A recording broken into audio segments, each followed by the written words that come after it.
let's give it up for Mr. Neil. Where are you? Yeah. Come on, Neil. Ready?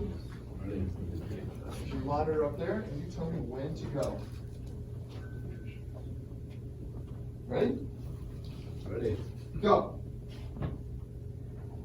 So firstly, thank you, Ken. Thank you, Will.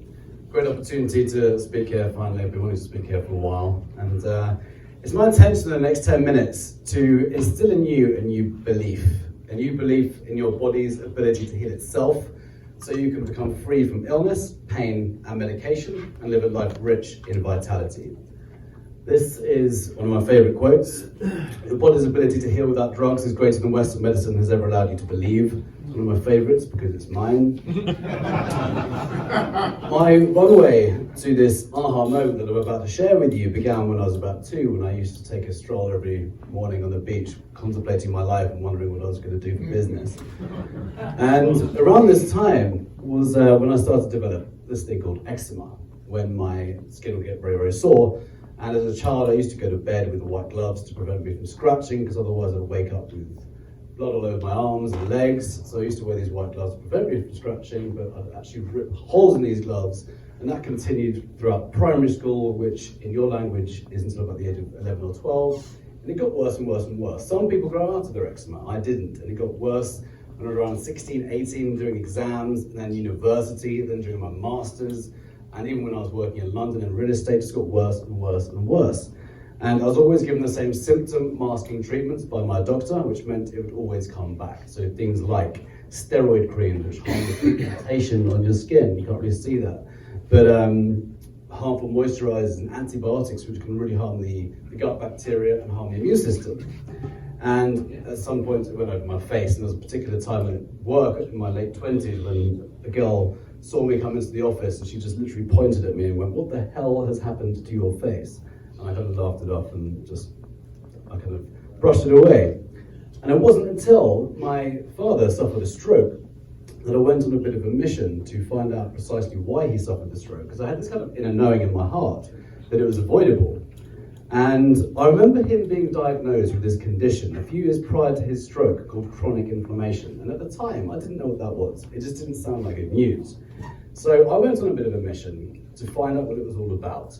I remember him distinctly telling me what it was, or this about the diagnosis. So around this time, I was also in health and fitness, but not properly into this space. I was kind of new to it. I kept on seeing this word called inflammation everywhere. And it was in books I was reading, magazines I was reading, it was on interviews I was watching, and I soon realized that it's quite literally the underlying cause behind just about every common illness, every chronic disease, and accelerated aging, meaning it accelerates the biological aging process. So a couple of weeks ago, I did a talk at UCLA, and I actually asked the audience, who knows what inflammation is? And no one put their hands up. I then said, who's heard of inflammation? And everyone put their hands up. And I just want to give you a quick just quickly, does anyone know what inflammation is here? One person. Okay, 2. So in short, it's your body's immune system's reaction to what it perceives as an attack on it. Let's, from a systemic point of view, I'm not talking about acute, which is when you might have inflammation in an ankle or injury. I'm talking on a systemic level. It's as if something enters the body that the body doesn't recognize, and it goes into a state of defense, trying to protect you. A very, very healthy immune response. Without it, we'd die. But when it happens again and again and again and again and again, it turns into a situation where your body starts to present symptoms to you, and depending on your genetic code, that's where it's going to kind of become obvious. For me, that's eczema. For someone else, it might be asthma. For someone else, it might be type 2 diabetes. For someone else, it might be high blood pressure. For someone else, it might be cancer. Most forms of cancer start with chronic inflammation. So what I've decided and realized is that these symptoms that our body presents us or creates are really like messengers, just as Jesse was saying earlier. They're messengers from the body indicating that we have this thing called inflammation happening in the body. And it's really like a very beautiful, kind messenger to indicate that there is change necessary in some form. So what we also now know, I just want to slip this in here, is the science of epigenetics, which has been around for a few decades now, is telling us that it's the environment in the body that signals the health of our body. It signals the genes, which then signals the health of our cells and our body. And in at least 95% of cases, we actually have the power to override the genes by the environment that we keep in the body. So really, this puts us back into the driving seat to know that we can actually heal ourselves of just about anything when it comes to common illness and chronic disease. So I want to just relate this to guys, because you're in the room, and of course I had to bring a picture of a woman with breasts. So this really, what I'm talking about, formatting has gone off slightly there, but this is affecting us in ways that most people don't know. And what we also know is that testosterone levels are dropping, sperm counts have halved in half a century, and some weird stuff's going on in lakes and rivers, like male fish are growing eggs in lakes and rivers. They're not meant to have eggs, that's a female thing. And there's a guy who's created this TED Talk, done a TED Talk on how alligator penises are shrinking. Don't ask me how I came across this information. And searches on Google. So some weird stuff's happening in our environment. And if by the way, if this is happening to alligator penises and otters as well, I don't have a picture of an otter, but it's actually affecting us on a weird level, because the things that are creating inflammation in the body also are harming male hormones, and it's causing a bit of chaos. So that's why we're having a lot of challenges with hormones these days in men. Oh, by the way, that's the book I wrote in 2012 called Mojo Multiplier. That's all about how to raise testosterone naturally. That's what got me into this whole space of health and healing. So that kind of my journey in a nutshell. I was able to get rid of my eczema very, very quickly by changing the environment in my body, by changing what I was eating, by changing my emotions, by changing my lifestyle habits. And it inspired me to write my book, The Vitality Secret, to fight disease, combat common illnesses, and stay young. Since 2015, I've been helping people reverse all kinds of illnesses by getting to the underlying cause.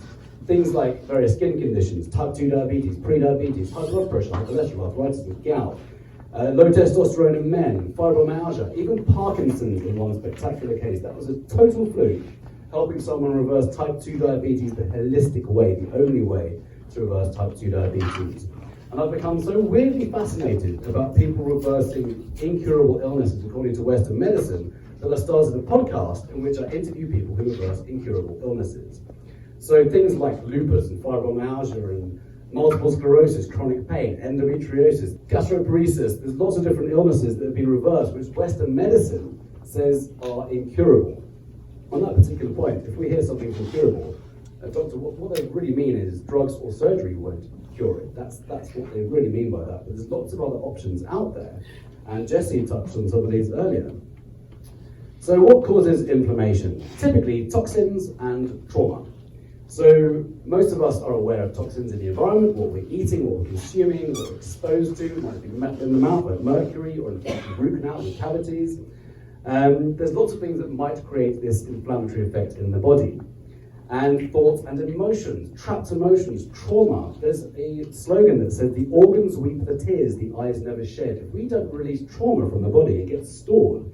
It actually gets stored like electromagnetic bundles of energy, which can compromise the flow of electricity around the body and actually drop the voltage to various organs, which is a characteristic of all chronic disease. So we need to find ways to release this trauma from the body to allow the body to flow into a place of harmony again. So from a nutrition standpoint, what are the kind of things that might be alien to your body? We all remember the commercial Got Milk. Milk is a remarkably nutritious drink. It's got so much calcium in it, it's perfectly designed, it's got micronutrients, macronutrients, hormones and amino acids, perfectly designed, providing you're a baby cow. It's perfect. So in case you've forgotten, I don't know about you, but I don't see many similarities between a human and a cow. If you've forgotten what a cow looks like, this is a baby cow, and this is a baby. And this is a larger cow, and that's a baby. The main characteristic similarities are they have eyes. That's it. And here is a full-grown human feeding on an udder on a cow. Utterly ridiculous. The point is, a lot of people can reverse illness by taking out dairy because it's not designed for baby humans or fully grown humans. In fact, we lose the enzyme normally when we're weaned off our mother's breast It's actually a normal biological process to lose the enzyme called lactase, which breaks down the sugar in cow's milk. It's actually a normal process, but because we're put straight onto udder milk after that, we keep the enzyme. It's actually more abnormal to be able to process the sugar in milk. So a lot of people can experience benefits by taking milk out of their diet. The next one, Jesse touched on this as well. We're in LA. Who's ever experienced traffic? No. Yeah. So, is traffic a stressful thing? The answer to that is only if you decide for it to be. So stress is a reason for us to get information. But what most people don't realize is that it's actually our perception of our world that has the ability and potential to affect our biology. So one of my favorite definitions of stress is it's your internal response to external strains. I actually read this in a book called Flow, Living at the Peak of Your Abilities by Mihaly Csikszentmihalyi. Brilliant book. And what he's saying is it's your perception of your world around us that has potential. So you can actually change the perception to change the reaction in your body or biology. Pharmaceutical drugs are remarkably effective in emergencies. They get us out of trouble. I've got friends and family who are alive thanks to medication. What we need to understand is if we have something going on in the body, when we go to a doctor, when it comes to the treatment of common illness, of chronic disease, if something goes wrong with our engine, we don't want to go to a paint shop because taking drugs is like going to a paint shop and giving the car a paint job expecting for everything to be okay. We need to get to the root cause. Medications mask symptoms, allowing us to survive. It's like a survival route. It's like being on oxygen. Whereas medicine helps the body to thrive, and true medicine is about how to help the body to heal. Why do we not know about this? Well, there's actually something pretty crazy that happened 110 years ago, and that's when Carnegie and Rockefeller changed the entire face of medicine to make it about medication. So this is a very Then new medical treatments emerged that were potentially very profitable. The AMA joined with strong financial forces to transform medicine into an industry. The fortunes of Carnegie, Morgan, and Rockefeller financed surgery, radiation, and synthetic drugs. They were to become the economic foundations of the new medical economy. So that's why we don't really know about this. Something crazy happened 110 years ago. So now, I work with people across the physical, mental, emotional, and energetic or spiritual pillars of vitality so you can get to the root cause and heal your own body. And that is how you can become free from illness, pain, and meditation. Thank you for listening.